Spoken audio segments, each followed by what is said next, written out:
So I, 23 female, was raised in a very, very religious household. My parents are Muslims, and from the time I was 5 years I had to wear the hijab and had religious dogma shoved down my throat. When I was 16, I tried to take off my hijab, and my parents freaked out. My mom even cut off my hair in an attempt to force me to wear the hijab after she insulted me, saying that my hair was ugly anyway, and nobody would want to see it. Eventually, once I was 18, I escaped via union, had minimal contact with them since then. Luckily, I'm in Canada. So there wasn't much they could do to me once I turned 18. My younger brother, Teen, reached out recently to say that my dad is quite sick in the hospital and keeps asking for me and asking if I could come and see him and wear the hijab to give him peace in case he doesn't recover. A part of me wants to see them again. I have a lot of trauma regarding my hair.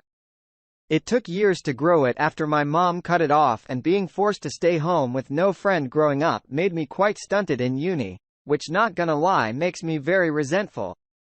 My brother is very understanding and isn't religious himself.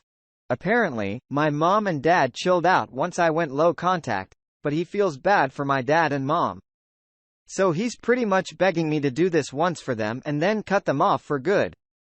I'm okay to see my dad in the hospital. Maybe not my mom. She was the disciplinarian growing up, but putting the hijab back on is a no-go. I wasted 18 years wearing this, and I can't stomach another second. My brother also understands and has my back, but I can't help feel a bit guilty. So am I the idiot, or should I stay firm and go full no contact if things escalate? I wish we were a normal family. I missed them a lot, but they were cruel to me before I left. I'm the eldest and the only daughter, so all the outward religiosity was placed on me. Not the idiot. If it were just saying you were religious, sure, why be a pain in the butt? On the other hand, this goes beyond that and asks you to recognize your individuality and identity to appease your dad. If you genuinely cares for your presence, merely being there with or without the religious clothing should be enough for him. This is who you are. If they cannot accept it, that is not your problem. You are an adult and tried your best to appease them when you lived in their house. You make your own decisions now. Hopefully, he'll just be glad to see you. You are not responsible for your parents' reactions. They are the only ones who can control how they react.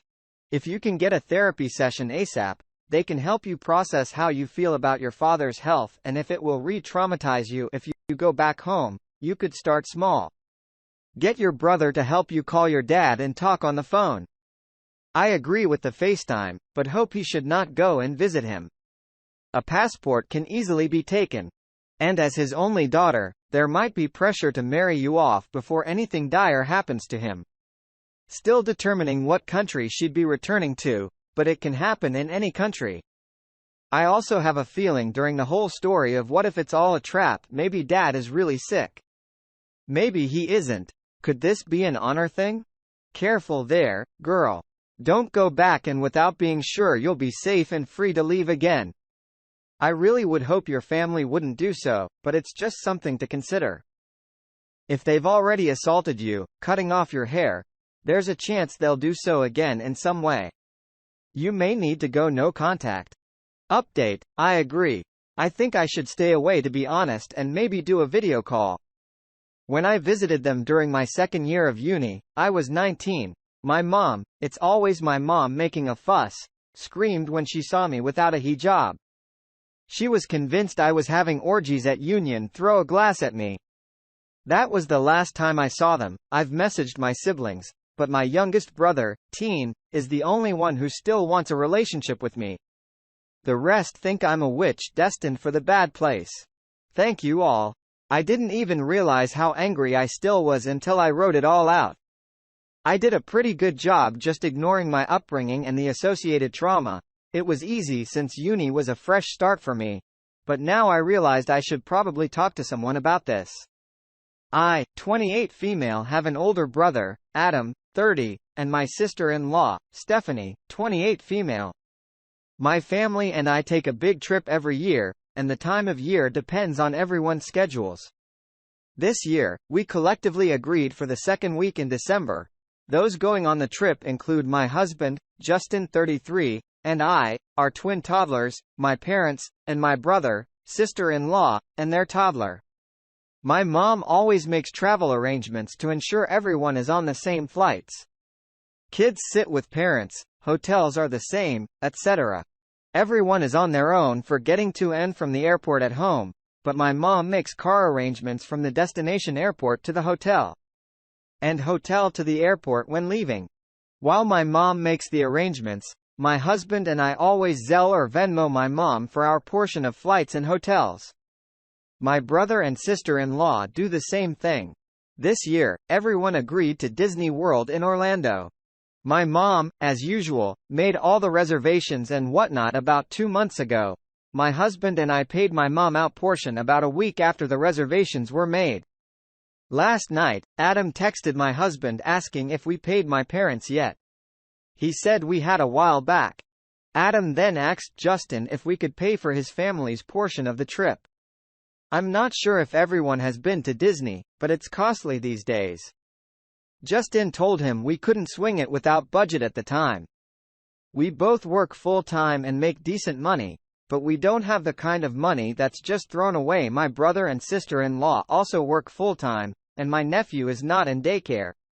My brother's mother-in-law watches him free while we pay for 2 kids in daycare. Adam responded with, "Well, okay then." I quit texting him. Due to this morning, when I woke up to several texts from Adam calling Justin an idiot for not being a good brother and paying for their family. I told Adam I agree with Justin and we just can't swing the money for them in our budget. I apologized and told Adam he was out of line for calling Justin and Lydia and wouldn't stand for it. Adam again asked me to pay and said it could be our Christmas present to him, my sister-in-law, and my nephew. If I had the spare money to do it that way. I worked, but I can't do that, so I can't. I told him I couldn't do it and told him to reach out to our parents about a payment plan or something. Adam called Justin and me idiots since have we ruined that vacation. I'm surprised by my brother's behavior, but are Justin and I the idiots here? Not the idiot, your brother sounds pretty damned entitled to expect someone else to foot the bill for his wife's, and his kids' trip to see Mickey. Not your problem. He left it to the very last minute in order to manipulate you into paying. I do not doubt that he has known for a long time that he couldn't swing it financially. He should have backed out before your parents made the bookings and paid for everything. He's a major idiot for leaving others with the bill.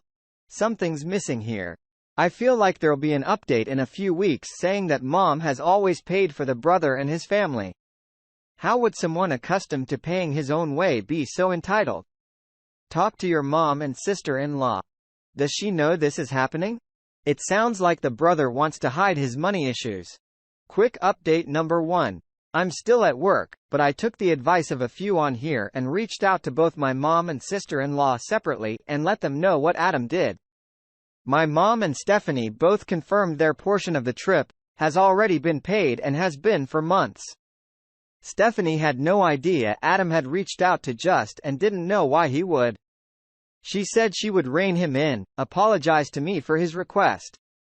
Disney was brother and sister-in-law's idea. After everyone checked on finances, we all agreed, and my mom started making arrangements within the provided budgets at that point. Quick update number 2, I'm sitting in the parking lot of work before I get my kids and head home, but I have more information. I need to preface this by saying, I dearly love my brother, but oh my goodness.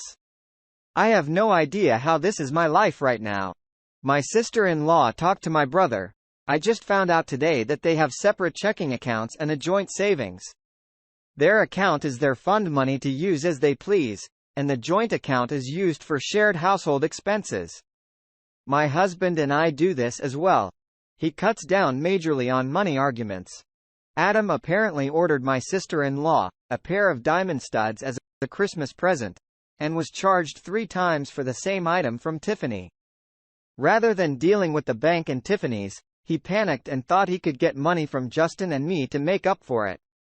I feel bad for him, but literally laughing at the moment, more to come. With the edits, it sounds like the brother has a gambling problem, or 2 mistresses, 3 pairs of diamond stud earrings, and he didn't try to get money back for being charged 3 times for 1 pair like all BS. So he's lying about the earrings and using the dollars for other things, or he has 2 wives and 2 girlfriends. I'd say it's more likely Adam got himself into some trouble and is looking for a bailout without saying what it's for because he's embarrassed or worried about the trouble he'll get into. Legal troubles, financial, pay off a side beast, bribe money. Who knows? That the alarm bells ring loudly here. Final update. So my brother and sister-in-law brought my husband to meet at dinner to discuss what happened over the last day. My brother did show up with bank statements confirming the triple charge from Tiffany's. However, when he explained what happened, it wasn't a mistake Tiffany's, but rather a user error on his end. Adam is pretty impatient, and when the page doesn't automatically refresh from the screen where payment info is input, and the order is confirmed, he hits the submit button in his words a few times, so he orders 3 pairs of earrings. He apologized to both Justin and me as well as my sister-in-law. He's also meeting with our parents tomorrow to apologize to them in person. While initially angry with him, Justin and I forgave him. Don't think for 1 second, though, that this will not be brought up every time he made fun of me for the time I tried getting out of his truck with my seatbelt still on. LOL. My brother has since called Tiffany's to cancel the 2 erroneously purchased pairs of earrings. I'm sad for my sister-in-law that it's no longer a surprise, and I told my brother to ask for help rather than make up some BS. If he manages to do this again. He said he went to Justin first thinking he'd be less likely to make fun of him than I. Totally right. He couldn't bring himself to own his mistake out of embarrassment, which I get, but I told him to just be honest and not hostile. All that said, I only have a bit longer in the day cuddle my baby, so I'll be doing that. Enjoy your weekend, people. I know I will. So this is causing a lot of family drama. Background: my partner and I live in Boston, and the wedding of their sibling we are attending is in the Montreal area. The ceremony and reception are an hour apart by car. We're arriving with our young toddler daughter, the flower girl, the day before. The provided shuttle leaves the hotel where the reception is right at nap time, and the ceremony starts at the end of nap time. The hotel doesn't serve lunch until the shuttle is scheduled to leave and no other restaurants are nearby. So we suggested going in the morning to the area where the ceremony will be so we can get lunch at a nearby restaurant. More options than the area and places that are open or serving earlier, and have our daughter sleep in the stroller after lunch and meet everyone at the town hall for the reception, i.e., skip the shuttle to the ceremony. We'll take the shuttle back to the hotel and reception with everyone. My partner's parents shot this idea down. They're insisting we go on the shuttle with everyone to the ceremony. There's no food served between 12 p.m. 7 p.m. So it's essential we get our daughter a good lunch before the ceremony so she doesn't have a complete meltdown without a nap and food. We will, of course, have some snacks on hand for in between, but we will not be able to provide her a proper meal most of the day. I'm also 7 months pregnant and eat through the day to ease my intense heartburn. So I'll already be struggling with hunger and nausea for these 7 hours, though I could manage the toddler will not. Am I the idea if we went ahead and did our planner meeting at the ceremony and skipping the shuttle one way to have lunch and have our toddler nap despite my in-laws' objections to this idea? They're insisting we go on the shuttle with everyone both ways. My partner is fully on my side, or rather this was the compromise solution I came up with to ease the tension between my partner and their parents on this topic, as my partner wanted not to go at all after the fight with their parents.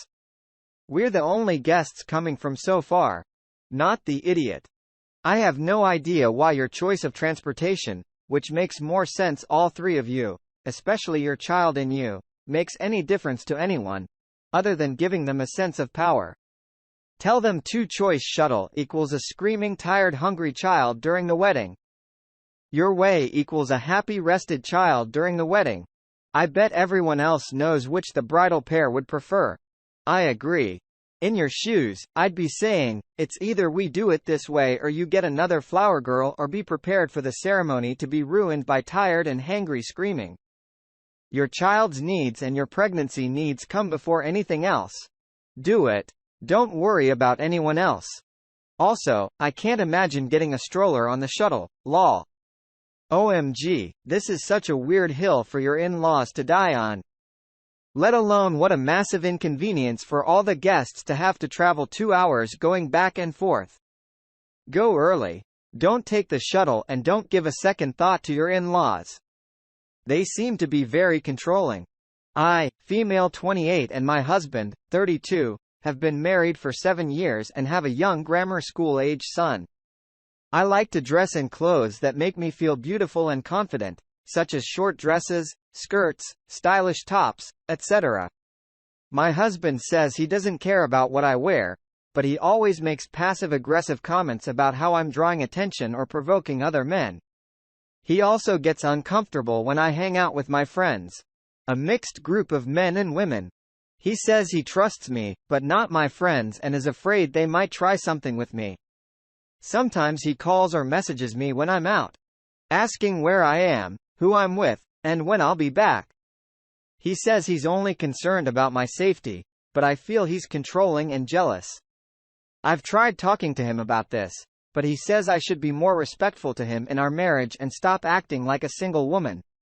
He says I'm the woman of his life and he doesn't want to lose me. I love my husband, but I also love my freedom. I don't want to change my identity or how I express myself because of him. I'm not doing anything wrong or disrespectful, I just want to be happy and enjoy life.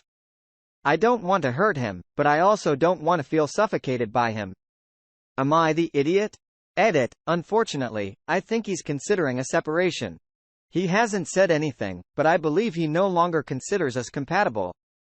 Not the idiot, your husband has some very misogynistic and irrational ideas to begin with. Wearing ugly clothes and constantly informing him about your location will not make you safer. His beliefs are not only misogynistic, but also factually wrong. Moreover, attempting to keep you away from Fran his textbook abusive behavior. Getting married does not make you his property, yet here he is policing your appearance, your free time, and even your choice of friends, provoking other men to do what exactly? And does he get provoked by random women? If so, what does it make him do? You'll never be able to resolve this problem when he constantly lies about his motivations for snotty Carmen and controlling behavior. Opie, I'm also concerned that your partner may be tracking you. I would check to ensure there isn't tracking software hidden on your phone or car. I think he's considering a separation. I believe he no longer considers us compatible, possibly it's projection. He thinks you're trying to cheat because that's what he's doing. He thinks your friends aren't trustworthy because he isn't trustworthy. He thinks you're not compatible because he has already found someone else. I'm sorry,